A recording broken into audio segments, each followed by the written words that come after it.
We begin on the NFL gridiron. What a weekend the wild card weekend was. New England's reign atop the NFL is over, at least for this season. Derrick Henry ensured that with the kind of dominating playoff performance usually reserved for Tom Brady and the Patriots. The former Heisman winner and league-leading rusher rushed for 182 yards and a touchdown, while Tennessee's defense stymied Brady and perhaps ended his championship-filled New England career with a 2013 wild-card victory Saturday night. Brady does not plan to retire, but he also admits that he doesn't know what's next for his career. Before the final seconds even had come off the clock, Brady's future became subject of speculation. He is scheduled to become a free agent in March and has said he hopes to continue playing until he's 45. The 42-year-old GOAT reiterated Saturday night that he does not plan to retire.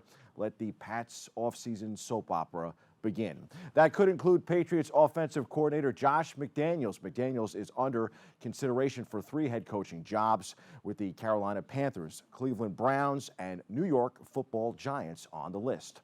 And for the first time since he returned to New England after a failed tenure in Denver and a short-term stint with the LA Rams, McDaniels is available to be hired less than 1 week into the cycle. Like they were 2 years ago, the Patriots are bracing for McDaniels to leave if he gets an offer. As good as Saturday night's game was, the earlier matchup was the best of the two. Deshaun Watson's teammates talked all week about how they never feel as if they're out of it in any game when number 4 is on the field. Watson showed why the Houston Texans have so much trust in him when the quarterback's dazzling performance late after a tough start led them to a playoff victory. Watson spun out of a would-be sack and coolly completed a pass that set up the winning field goal in overtime as the Texans rallied from a double-digit second-half deficit for a 22-19 victory over the Buffalo Bills in the first round of the playoffs. There goes our New York love, folks.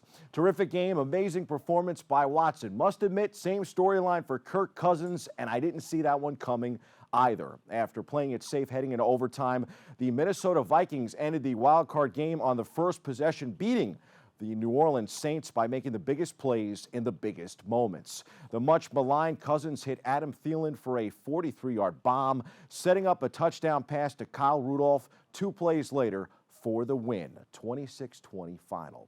The Vikings now travel to face the San Francisco 49ers next week in the divisional round, and with Philly QB Carson Wentz knocked out, Russell Wilson and the Seattle Seahawks KO'd the Eagles. Wilson threw a 53-yard touchdown pass to DK Metcalf. Marshawn Lynch had a rushing score, and the Seahawks beat the Eagles 17-9 in the wild card round of the NFC playoffs on Sunday night. To round out next week's playoff schedule, you'll see Tennessee and Baltimore in the nightcap Saturday night following mini San Fran. Sunday will feature Houston and KC in the AFC divisional playoff game. Seattle and Green Bay will square off in the NFC divisional game next Sunday. By the way, the New York Giants will pick 4th in the NFL draft. The Jets will go 11th. Although neither team needs a signal caller, perhaps don't expect to see Tua when the draft rolls around in the spring. Tua Tagovailoa already announced he would make an announcement on his future today. Alabama announced Sunday the quarterback will announce his decision during Nick Saban's noon Eastern Time press conference. The fact that Tua is making his decision public in that setting has invited speculation that he is returning for his senior season. Matt Rule could be returning to the G-Men. He said last week he plans to remain in Waco as Baylor's head coach, but plans do change. Rule turned down an interview opportunity with the Browns. He will meet with the Panthers and the Giants this week. The Panthers will meet with Rule today, and the Giants will interview Rule on Tuesday. Rule turned around Baylor after going 1-11 in his first season, but was 7-6 last season and 11-3 this season. His only NFL coaching experience came as the Giants' assistant offensive line coach in 2012. He could be returning, but Jason Garrett won't be in Dallas. The news was expected Monday, then Tuesday, then Wednesday. The Cowboys informed Garrett on Sunday afternoon that they are moving on from him. Garrett, whose contract expires January 14th, will not return as the team's head coach. Breaking this morning, Mike McCarthy appears to be heading to Dallas as their new head coach. In college football, we are gearing up for the national championship. A slew of good bowl games this year. The Pinstripe Bowl was pretty good at Yankee Stadium. Michigan State's 27-21 victory over Wake Forest was highlighted by a third-quarter score from Cody White that put the Spartans ahead 7-6 by 6. They survived down the stretch, while 8-5 Wake Forest missed a chance to win 9 games for just the 3rd time in program history. We go inside the locker room for more.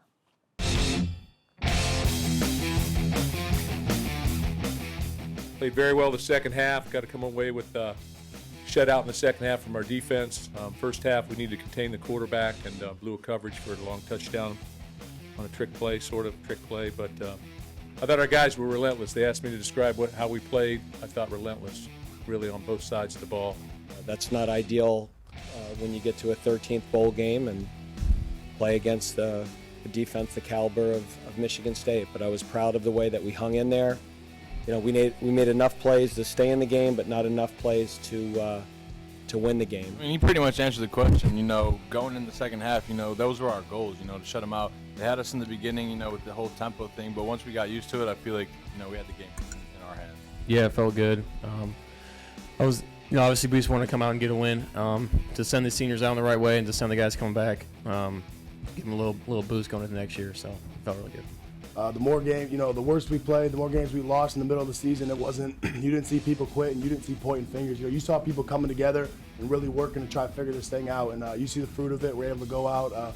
Obviously, the year didn't go the way we wanted to, but, you know, these are my brothers for life. We were able to go out 7-6 with a victory in New York. So I'm thankful for these guys. Everything that we could ask for from a bowl perspective was put in place and very well organized. And obviously, when you win the football game, it's the sort of icing on the cake. But we had a great experience here, and the Spartans will be out in New York City one more night. So hopefully it's a great night for them as well.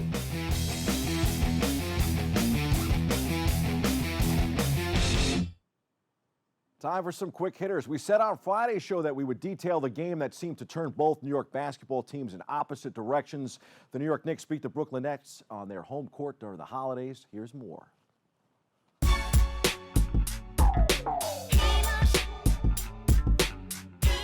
Yeah, I don't know. You know, teams, you go through the season and you find things. Hopefully, you know, it's as cliche as it sounds, we just want to get better every day. We want to keep playing consistently. What does that mean for us? It's different for every team. And, you know, as we figure out what makes us a good team, we play to that identity. The players. Missing shots. We had a lot of open threes. You know, when I'd roll, they kick it out to the corner, and we have that shot.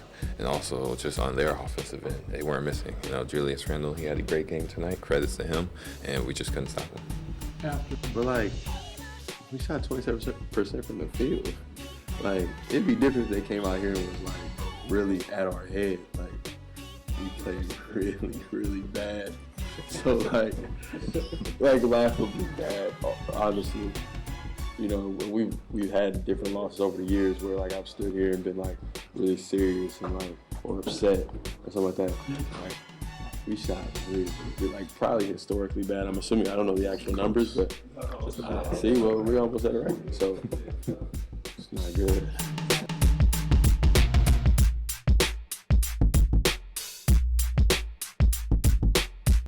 The Knicks then posted a win streak but have since dropped two tough games on their West Coast swing, including a 135-132 final to the LA Clippers on Sunday. The Knicks face the LA Lakers Tuesday. The Nets, meanwhile, are in Orlando tonight. They've had their share of struggles finding the win column. The Nets fell 121-102 to Toronto on Saturday. Staying in the association, congrats to Vince Carter. He became the first player in NBA history to play in parts of 4 decades. Wow. On the NHL ice, the Islanders will host Colorado tonight. The Devils will then host the Isles Tuesday.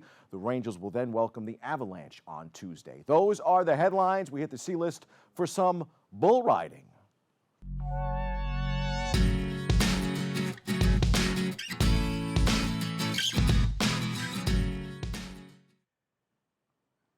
Yes, bull riding. We had Colton Jesse on the show a few weeks back. The PBR rocked MSG this past weekend. Jesse finished 6th. Mason Taylor was 4th, collecting a check for $13,100 and 60.5 world points to climb to number 4 in the world. Posting a 1-for-2 record during the first 2 nights of competition, Taylor returned to the Garden for Championship Sunday, hungry for the first major victory of his career.